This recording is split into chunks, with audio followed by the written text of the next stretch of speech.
After the Battle of the Boyne, the Irish were totally defeated. And William followed them from the Boyne through the Battle of Aughrim, the siege of Limerick, and then they fled to France. And they became the wild geese in France. So now there was really no opposition to the British in Ireland. And that was 1690. And in their eyes, that was us done and dusted, finished. And then 100 years later, in 1798, lo and behold, up we pop again.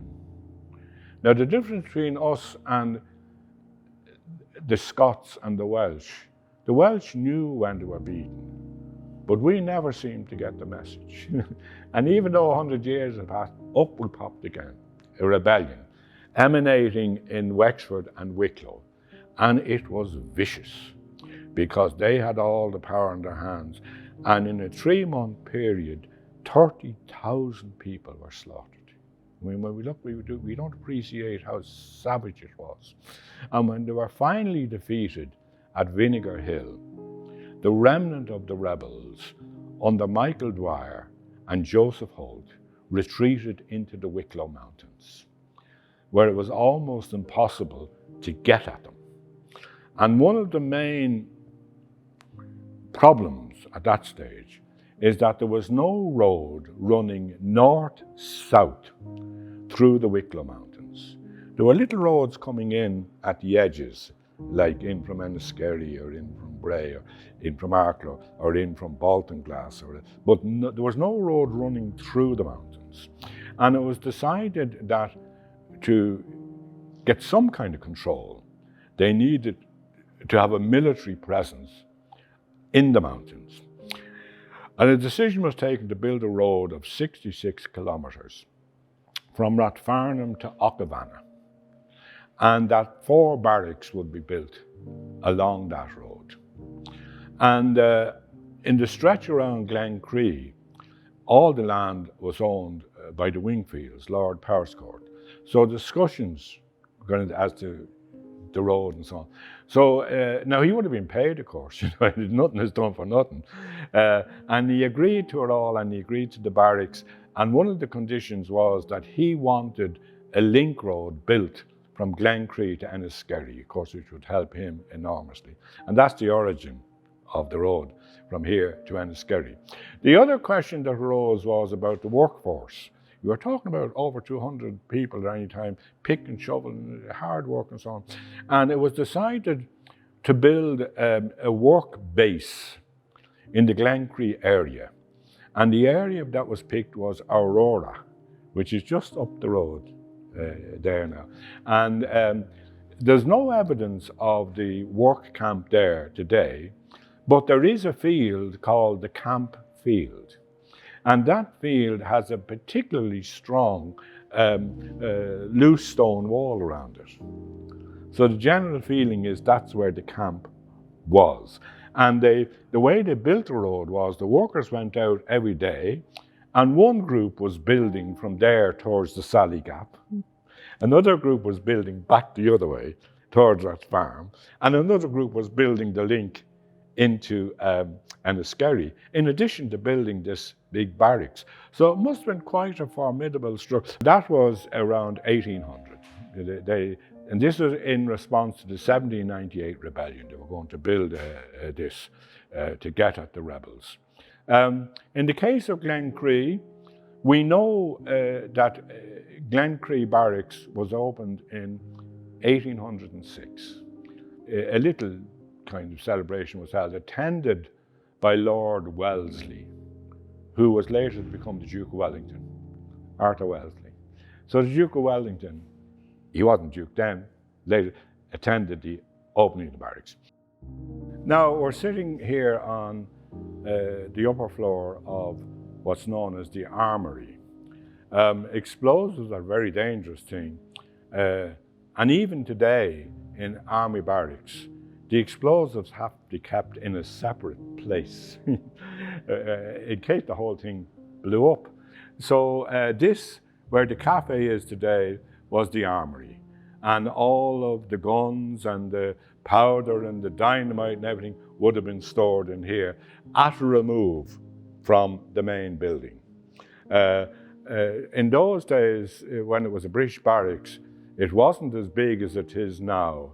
The back building outside here was built later by the Oblates as part of the Reformatory, as indeed was the church. And the central bit, which was the original barracks, later the religious lived in there. And down below at the lower range, which is now workshops and classrooms, but originally would have been stables and stores. And while elements of it have been retained, no more than here, a great deal of work has been done since then. So the barracks consisted of this main building where the soldiers were, and the armory and the stables. There is a drawing by Dunoyer, which was done in 1840, which gives a good illustration of that. In the British Army, there's a great divide between officers and men. And it has the unusual feature here that the commanding officers' quarters are outside of the barracks, out on the main road outside. And that was a youth hostel for many years after the close of the barracks, and it's now a private residence. There were 75 soldiers, and then I suppose maybe a dozen officers. And the whole thing lasted less than 20 years because the rebels began, Dwyer and Holt began to realize, well, we can't beat them and they can't catch us. So it was catch-22. So they sued for terms. Holt approached Lord Powerscourt, and Dwyer approached the Humes in Humewood House further down South Wicklow, because Holt was commanding the people in North Wicklow and Dwyer was South Wicklow. And they sued for terms. They were given passage as free men to the New World. And there is a book called the Telecherry Five. They were put on the Telecherry ship in Arklow and set sail, as they thought, for the New World, which of course is America. And although they weren't educated men, over the weeks, they began to notice that the sun was always on the right. And from the little bit of geography that they knew, they figured out wherever this ship is going, it's not going to America. So they ended up in Australia. And in the case of Dwyer, he died in Australia in 1825. Holt agreed with the British, some kind of agreement made with him that he could come back, provided he kept the head down. So he came back to Ireland and he ran a pub in Ainger Street, and he's buried here in Dublin. The Glencree Barracks stayed open because, in addition to the rebels who are now gone, or the other part of the agreement is that the foot soldiers, the rebel foot soldiers, would just be allowed to disappear, which they did. And provided they didn't stick their nose up again, that was it. But by then, the French had become a threat. And there was a continuous threat with Napoleon that he would invade Britain through Ireland. And you know all these Martello towers around the coast watching out and so on. And therefore, the barracks were retained in anticipation of the possibility that locals could rise up again if the French came in. But then Napoleon was defeated in 1815 in the Battle of Waterloo. And that again, the Duke of Wellington, Arthur Wellesley. So the threat was gone. Like the Spanish in Kinsale, the threat was gone. So all these barracks served no purpose. So they were closed down about 15 years after they opened up. And you think of all that money in today's time, billions, and it never served any purpose. The main benefit is the road.